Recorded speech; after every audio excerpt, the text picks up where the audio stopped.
In the 1980s, President Ronald Reagan gave a series of speeches basically saying that people of the Earth would unite if faced by an out-of-this-world alien threat. I couldn't help but say to him, just think how easy his task and mine might be in these meetings that we held if suddenly there was a threat to this world from some other species, from another planet, outside in the universe. We'd forget all the little local differences that we have between our countries, and we would find out once and for all that we really are all human beings here on this earth together. In our obsession with antagonisms of the moment, we often forget how much unites all the members of humanity. Perhaps we need some outside universal threat to make us recognize this common bound. I occasionally think how quickly our differences worldwide would vanish if we were facing an alien threat from outside this world. At the time, nobody knew exactly what he meant, but they thought that he meant well. It wasn't until the 1990s when George H.W. Bush started to push the New World Order to the public that people began to understand the unity that Ronald Reagan spoke about. Out of these troubled times, our fifth objective, a new world order, can emerge. We have before us the opportunity to forge for ourselves and for future generations a new world order. When we are successful, and we will be, we have a real chance at this new world order. It is a big idea, a new world order. Such is a world worthy of our children's future. A world in which there is the very real prospect of a new world order. And that's why I wanted to speak to you today about the new world taking shape around us, about the prospects for a new world order now within our reach. I'll be talking in some detail about the possibility of a new world order, the quest for the new world order. New world order. The new world order really is a tool for addressing a new world of possibilities. It wasn't exactly the kind of unity that would benefit the masses, but the elite, as they would have us united under the control of a one-world government, a one-world religion, a one-world everything. So we have a solid connection between the New World Order and an alien invasion, especially since George H.W. Bush was vice president to Reagan and his successor. It even goes in order: alien invasion, New World Order; alien invasion, New World Order. If suddenly there was a threat to this world from some other species, from another planet, outside in the universe. We have before us the opportunity to forge for ourselves and for future generations a new world order. Perhaps we need some outside universal threat. It is a big idea, a new world order. Let's fast forward to more recent events where we are seeing the alien agenda escalate more than ever. 2014, Bill Clinton talks about aliens on Jimmy Kimmel. Take a quick break. But when we come back, I hope you will indulge me in something, because I want to ask you about your access to the files on the UFOs. Okay? President Clinton is here with us. We'll be right back. President Bill Clinton is here with us. So if I was president, and I won't be, let's be honest, the first thing I would do after putting my hand on that Bible and taking that oath to serve the country is I wouldn't even probably finish the oath. I would run to the White House. I demand to see all the classified files on the UFOs. Because I want to know. I'd want to know what has been going on. Did you do that? Sort of. Sort of. Yeah, we had, I think it was at the beginning of my second term, we had the anniversary of Roswell. You waited that long? I did. Wow. Well, I didn't. And then there's also Area 51. You remember there was a great sci-fi movie where there was an alien kept deep under the ground in Area 51. So first I had people go look at the records on Area 51 to make sure there was no alien down there. And people thought that because everybody who works there has to stop about an hour away and put on special clothing and then drive in and out. And that's because a lot of our stealth technology is made there. We know that now, but there are no aliens there. So then when the Roswell thing came up, I knew we'd get, gazillions of letters. So I had all the Roswell papers reviewed, everything. So I think, look, what do we know? We know now we live in an ever-expanding universe. We know that there are billions of stars and planets literally out there, and the universe is getting bigger. We know from our fancy telescopes that just in the last 2 years, more than 20 planets have been identified outside our solar system that seem to be far enough away from their suns and dense enough that they might be able to support some form of life. So it makes it increasingly less likely that they might be able to support some form of life. So it makes it increasingly less likely that we're alone. Oh, you're trying to give me a hint that there are aliens. No, I'm trying to tell you I don't know. Oh, you're trying to give me a hint that there are aliens. No, I'm trying to tell you I don't know. Oh. But if we were visited someday, I wouldn't be surprised. I just hope that it's not like Independence Day. Yeah, right. Movie, that it's a conflict. Well, now we have friendly Maybe the only way to unite this incredibly divided world of ours. They're out there. We better think of how all the differences among people on Earth would seem small if we felt threatened by a space invader. That's the whole theory of independence. You're right. Everybody gets together and makes nice and, Perhaps we need some outside universal threat. 2015, Barack Obama talks about aliens on Jimmy Kimmel.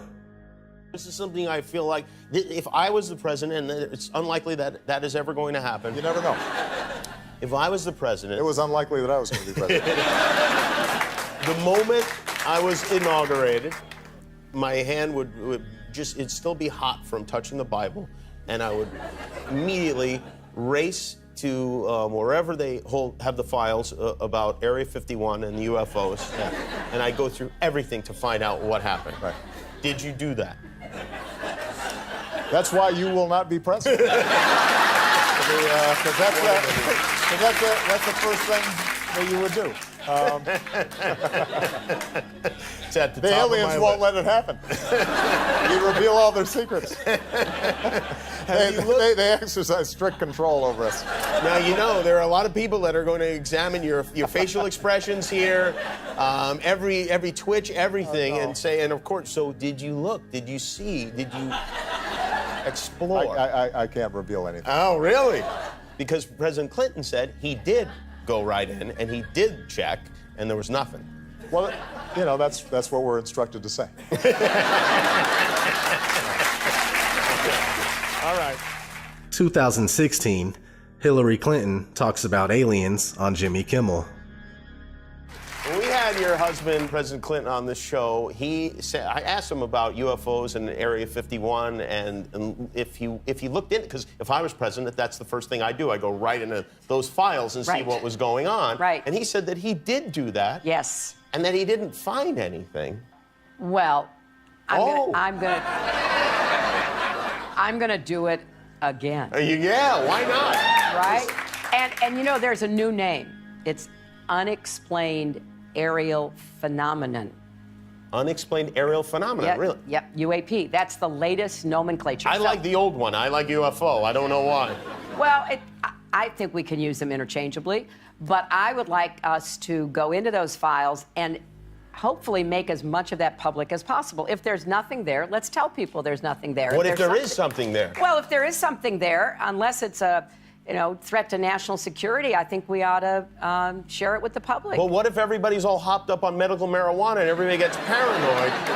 I would love it. That's why I want more research. If you share it with me, I'll decide what is the best course of action. I really have my ear to the ground. Well, I'm more than happy to do that. In my line of work, you got to keep repeating things over and over and over again for the truth to sink in, to kind of catapult the propaganda.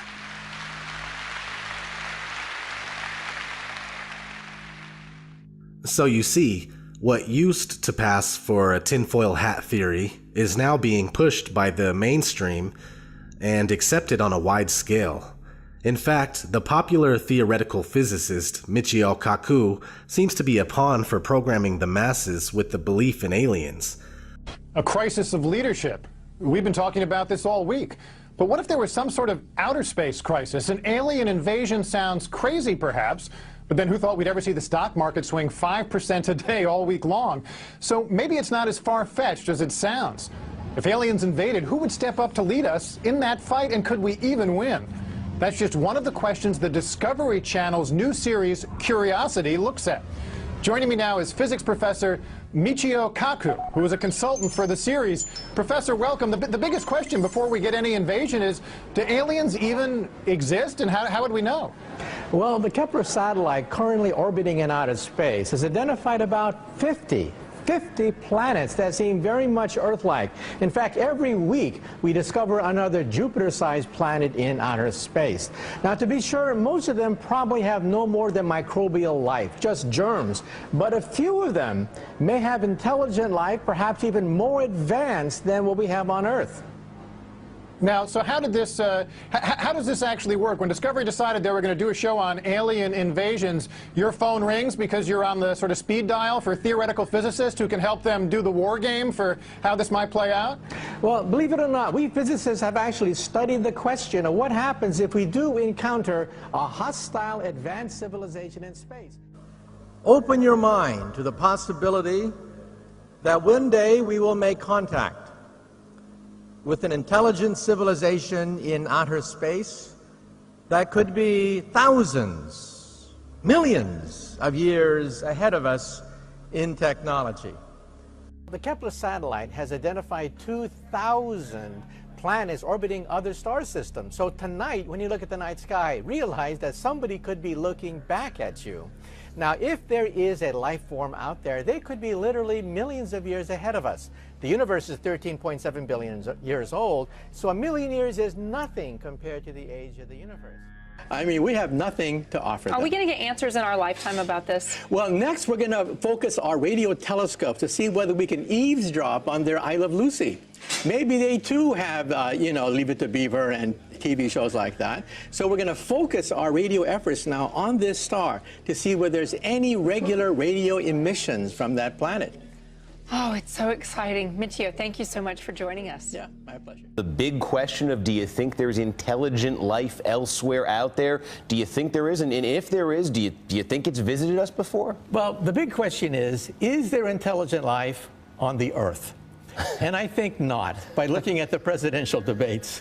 However, we have to look at the fact that just this week, NASA released the fact that 1,200 planets were discovered by the Kepler satellite just this past week. We always learned in school that there were 9 planets if you wanted to include Pluto. Yes, if you did or if you didn't want to. But with all the newfangled telescopes out there and in space, the discoveries seem to keep coming. So Linda Schmidt tells us about NASA's biggest haul yet. NASA's Kepler Space Telescope has made a groundbreaking discovery: 1,284 new planets. This NASA animation shows that it is the single largest collection of planets that have ever been found. I think it's really exciting to find that when you look up in the stars, at the stars at night, many of those stars have planets just like our solar system. And now we know that for sure. And so we now know that perhaps there are 1 billion Earth-like planets in our backyard, the Milky Way galaxy. Go out tonight and have an existential shock, looking at the night sky, realizing that there are probably 1 billion planets that are Earth-like. I think I only had to memorize 8 of them in school. I think I got off easy. Right. And to think that we're the only game in town, I think, is kind of presumptuous. That question, though, the idea that there is intelligent life and it's been here, do you think we've been visited by extraterrestrial intelligent life? First of all, I think they're out there, okay? To kind of catapult the propaganda. Whenever a mainstream scientist says anything about anything, there are millions upon millions of people willing to form their belief system around the statements of that scientist. So here we are in 2016, and when you look at any online poll as to whether aliens exist or not, the belief in aliens always wins by more than half. So we have passed the tipping point for critical mass, which perfectly sets the stage for a Project Bluebeam fake alien invasion. Even though what we call outer space is not what we think it is, and we have never been to the moon or past low Earth orbit for that matter, NASA admits this on numerous occasions while you're not even paying attention. NASA's next spacecraft, already being built and tested across America, will do those things and more. This is the spacecraft that's going to take humans to explore the solar system. It's the next big step for NASA in exploration. Called the Orion Multipurpose Crew Vehicle, or MPCV, this next-generation spacecraft will enable America to explore beyond low Earth orbit. As we get further away from Earth, we'll pass through the Van Allen belts, an area of dangerous radiation. But Orion has protection. Shielding will be put to the test as the vehicle cuts through the waves of radiation. Sensors aboard will record radiation levels for scientists to study. We must solve these challenges before we send people through this region of space. The plan that NASA has is to build a rocket called SLS, which is a heavy lift rocket. It's something that is much bigger than what we have today, and it will be able to launch the Orion capsule with humans on board, as well as landers or other components to destinations beyond Earth orbit. Right now, we only can fly in Earth orbit. That's the farthest that we can go. And this new system that we're building is going to allow us to go beyond and hopefully take humans into the solar system to explore. So the moon, Mars, asteroids, there's a lot of destinations that we could go to, and we're building these building block components in order to allow us to do that eventually. So this leads me to flat Earth, and why, if we knew the Earth is flat and enclosed by an impenetrable barrier, Project Bluebeam would not work. If we all understood the truth about where we live, most likely the belief in aliens would be very rare.